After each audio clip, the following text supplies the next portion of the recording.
दरअसल पूरा मामला थाना अतरौली क्षेत्र के गांव खेड़ा का है, जहां कल देर शाम से विमल पुत्र किशनपाल लापता हो गया था। जिसके बाद परिजनों ने उसकी काफी तलाश की, लोगों से पूछताछ भी की, खेतों पर देखा लेकिन कहीं भी नहीं मिला। और आज सुबह जब ग्रामीण शौच के लिए खेतों पर गए तो उन्हें एक बच्चे का शव आम के बाग में अर्धनग्न हालत में मिला। परिजनों ने कुकर्म के बाद बच्चे की हत्या की आशंका जताई है। घटना की जानकारी जैसे ही पुलिस को दी गई तो पुलिस की टीम मौके पर पहुंच गई और घटनास्थल की जांच में जुट गई। पुलिस ने शव को अपने कब्जे में लेकर पोस्टमार्टम के लिए भेज दिया है और परिजनों की तहरीर के आधार पर मुकदमा दर्ज कर आगे की कार्रवाई कर रही है। वहीं क्षेत्र अधिकारी सुदेश गुप्ता के द्वारा बताया गया कि किशनपाल द्वारा एक सूचना प्राप्त हुई कि उनके बेटे का शव बाग में पड़ा मिला है, जो नग्न अवस्था में, जिसकी उम्र 14 वर्ष है। इस संबंध में हमारे द्वारा हत्या का मुकदमा दर्ज कर लिया गया है और पंचायत नामा की कार्रवाई कर शव को पोस्टमार्टम के लिए भेजा जा रहा है और किसी अज्ञात व्यक्ति द्वारा इसकी हत्या प्रतीत हो रही है, तो इस संबंध में हमारे द्वारा कार्रवाई की जा रही है और इस बच्चे के साथ कुकर्म हुआ या नहीं, ये पोस्टमार्टम रिपोर्ट आने के बाद ही कार्रवाई की जाएगी। जैसा कि बच्चे का शव नग्न अवस्था में मिला है तो कुकर्म की संभावना हो सकती है। मेरा नाम वीरेंद्र सिंह है। कहाँ के रहने वाले? गांव खेड़ा का। क्या हादसा है, किस तरह का मामला है? मेरे चाचा का लड़का है ये। क्या नाम है इसका? इसका नाम विमल है। क्या हुआ था? ये शाम को 8:30 बजे से गायब था। तो हमने इस गांव की तरफ जितनी भी बाग है उसमें सब में ढूंढा इसको, तो नहीं मिला। अब सुबह को 7 बजे, लगभग 7:30-8 बजे करीब सुबह के लिए शौच के लिए जो लोग आते हैं, तो जिसके बाग में पड़ा हुआ था उन्हीं के बाग में वो ये मोहर वगैरह देखने आए थे। तो उन्होंने देखा एक साइड में लड़का पड़ा हुआ है ये। तो उन्होंने गाँव घर पे हमारे पे खबर भिजवाई, वो पहचानते थे इस लड़के को। तो उन्होंने देखा, जब देखा हमने तो पहचान की है, तो हमारा ही भाई था ये।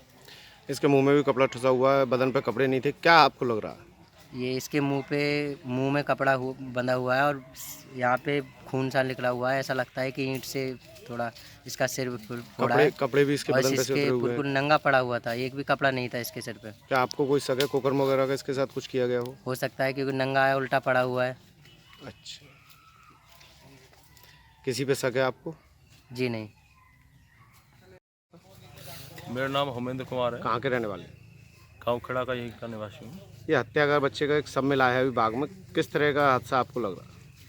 हाँ, ये विमल कुमार पुत्र श्री किशनपाल सिंह, इनको गांव में केपी सिंह हलवाई के नाम से कहते हैं, जानते हैं। तो ये बच्चा कल शाम से ही लापता था और इसकी बहुत तलाश करी इन्होंने, इधर उधर गांव के और लोगों ने भी। तो जब सुबह हुई तो ये लगभग 7-8 बजे के लगभग ये गांव के समीप आम के बाग में सुंदर सिंह पुत्र श्री चिरंजीव लाल, इनके आम का बाग है, गांव से सटा हुआ, उस गांव में इसकी लाश पड़ी हुई मिली है और शरीर पे कपड़े वगैरह नहीं है और इसके मुंह में भी कपड़ा फंसा हुआ। चोट वगैरह के निशान? हल्के फुल्के चोट के निशान शरीर पे हैं, चेहरा पे भी निशान है कुछ। तो ये गांव में मृत पाया गया है बच्चा सुबह। क्षेत्र के गांव खेड़ा में एक बच्चे का सब मिला है बाग में, किस तरह का हादसा है? हमें आज कृष्णपाल द्वारा सूचना प्राप्त हुई कि उनके बेटे का शव बाग में पड़ा है, जो नग्न अवस्था में है और उसकी उम्र 14 वर्ष है। इस संबंध में हमारे द्वारा 302 में FIR दर्ज कर ली गई है, पंचायतनामे की कार्रवाई की गई है और पोस्टमार्टम के लिए बॉडी भिजवाई गई है और किसी अज्ञात द्वारा उसकी हत्या कर देना प्रतीत हो रहा है। तो इस संबंध में हमारे द्वारा कार्रवाई की जाएगी। सर, कुकर्म की भी कुछ आशंका है इसमें? अभी फील्ड यूनिट हमारी आई थी, लेकिन ये बात पोस्टमार्टम के बाद ही क्लियर हो पाएगी कि संभावना हो सकती है।